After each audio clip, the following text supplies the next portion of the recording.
प्रदेश के शिक्षक अभ्यर्थी साथियों, आज के संवाद में चर्चा करेंगे कि आपको पता है कि TRE-1 रिवाइज सप्लीमेंट्री रिजल्ट की अगली सुनवाई 9 मार्च दिन सोमवार को है। यह केस की सुनवाई अधिवक्ता जगजीत रोशन जी करवा रहे हैं और यह केस माननीय जस्टिस अनिल कुमार जी के बेंच में लगा हुआ है। चूँकि सीरियल नंबर 12 है तो मेरे समझ से 11:30 बजे के बीच में सुनवाई हो जाना चाहिए। आप लोगों से आग्रह है कि जो भी इस केस में भाग लेना चाहते हैं, चाहे इंटरवेनर पिटिशनर हो चाहे रीट पिटिशनर हो, वह निश्चित तौर पर Patna high court 4 number gate पर 10 बजे पहुँचे, जिससे कि पास समय बना करके आप सुनवाई में भाग ले सकें। दूसरी तरफ जो TRE-2 TRE-1 से रिलेटेड अभ्यर्थी जिनका 19 जनवरी के बाद में का डॉक्यूमेंट आया है, वे निश्चित तौर पर वकालतनामा पर साइन करने के लिए सोमवार को पटना पहुँचे। ऐसे मैं रविवार को ही पटना जाऊंगा। अगर कोई साथी वकालतनामा पर साइन करने के लिए रविवार को ही आना चाहते हैं तो वे फ़ोन पर संपर्क करके बातचीत करके आ सकते हैं। मेरा संपर्क सूत्र है 93 048 57 942। जैसा कि आपको पता है कि TRE-2 रीट पिटिशनर है और TRE-1 इंटरवेनर पिटिशनर्स है, जो 19 जनवरी के बाद में हमारे यहाँ डॉक्यूमेंट भेजे हैं उनके लिए है। एक बात आती है अभ्यर्थी के द्वारा कि सरकार में बदलाव हो रहा है, क्या असर पड़ेगा TRE-4 के शेड्यूल में नोटिफिकेशन के समय में। मेरे समझ से सरकार के बदलाव से जो BPSC द्वारा जो तय किया गया शेड्यूल है, इस पर आंशिक असर पड़ेगा। पूर्ण रूप से बदलाव होने की संभावना नहीं है, क्योंकि रोस्टर क्लियर है। BPSC के यहाँ अधियाचना चला गया हुआ है और BPSC को उस रोस्टर को क्लियर करके क्लियरेंस जांच करके नोटिफिकेशन निकालना है। तो सरकार की मुखिया के परिवर्तन होने से आंशिक असर पड़ सकता है, पूर्णकालिक असर नहीं पड़ सकता है। जैसा विगत दिनों में देखा गया है कि विगत दिनों में सरकार के परिवर्तन से भी जो शेड्यूल है वो अपने आप में काम करती है।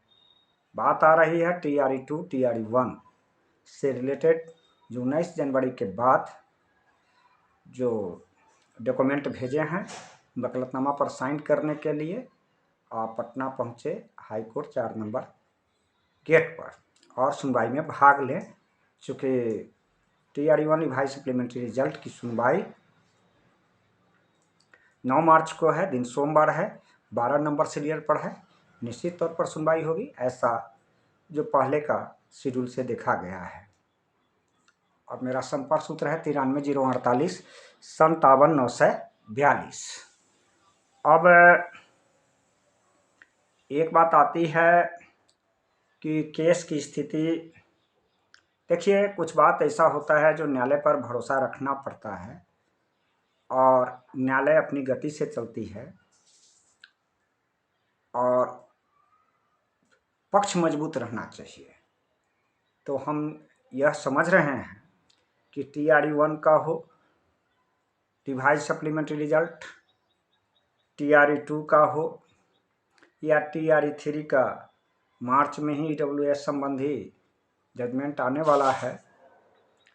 डबल बेंच पे महिला आरक्षण रोस्टर भी लगा हुआ है, मार्च में ही सुनवाई होगी। तो कहीं ना कहीं से यह केस जीत की ओर जा रहा है। देर होगा, दुरुस्त होगा, विलम्ब होगा, और इसमें किसी भी तरह का संदेहात्मक स्थिति न रखें अपने मन में। मैं फिर कहता हूं कि बिहार के 38 जिला है। 38 जिला से बहुत सारे अभ्यर्थी को चैनल के माध्यम से या टेलीफोन के माध्यम से बातचीत करना संभव नहीं लगता है। इसलिए जो भी अभ्यर्थी चाहे रीट पिटिशनर हो, चाहे इंटरवेनर पिटिशनर्स हो, सुनवाई में भाग लेना चाहते हैं तो 9 मार्च को आप 10 बजे तक हाईकोर्ट 4 नंबर गेट पर पहुँचे। ऐसे मैं रविवार को ही पटना जाऊंगा। कुछ साथी जिसको सोमवार को समय नहीं मिलता है वे रविवार को भी आकर के साइन कर दे सकते हैं। फ़ोन पर संपर्क साध लेंगे और उसी रोज TRU इंटरवेनर के लिए शपथ भी ले लिया जाएगा, यूथ ले लिया जाएगा। ड्राफ्टिंग तैयार है, लिस्टिंग तैयार है। फिर देखिए, जो मैं निश्चित तौर पर कहता हूँ कि अनिल कुमार जी के जो EWS केस में आया है, 3 बातें आई हैं। एक कि 21,000 से घटकर 18,000 के आसपास वैकेंसी क्यों किया गया। EWS कैटेगरी के 2,000 से लेकर घटा करके 978 क्यों किया गया, चूँकि जो संख्या 5% से के आसपास आती है। इसके बाद दूसरा है कि कितनी सीट पर बहाली हुई और कितना सीट खाली रह गया, इसका जवाब न्यायालय शिक्षा विभाग से मांगा है। और एक अहम है कि शिक्षक बहाली में 6 पॉइंट पर में ऑर्डर आया था, उसमें एक पॉइंट यह भी है कि विभिन्न कैटेगरी में महिला के आरक्षण का आधार क्या है, किस कंडीशन में आप वर्टिकल देते हैं, किस कंडीशन में हॉरिजॉन्टल देते हैं। यह तीनों तथ्य यह दर्शाता है कि हम लोगों का भी जो TRU रिवाइज सप्लीमेंट्री रिजल्ट है, निश्चित तौर पर केस जीत की ओर जा रहा है। और इसमें आप केस में अगर भाग लीजिएगा तो आपको समझ में आएगा, आप किसी बात को दूसरे को समझाने में सफल रहिएगा और इससे लगेगा कि केस की जानकारी के लिए केवल लोग व्हाट्सएप से संपर्क करते हैं कि सही मामले में एक साथ हैं। और इसलिए इंटरवेनर पिटिशनर, रीट पिटिशनर जो हमारे साथ जुड़े हुए हैं, वे सभी साथी निश्चित तौर पर पटना आएँ और सुनवाई में भाग लें। अंत में मेरा संपर्क सूत्र है 93 048 57 942 पर संपर्क स्थापित करके बात कर सकते हैं। धन्यवाद।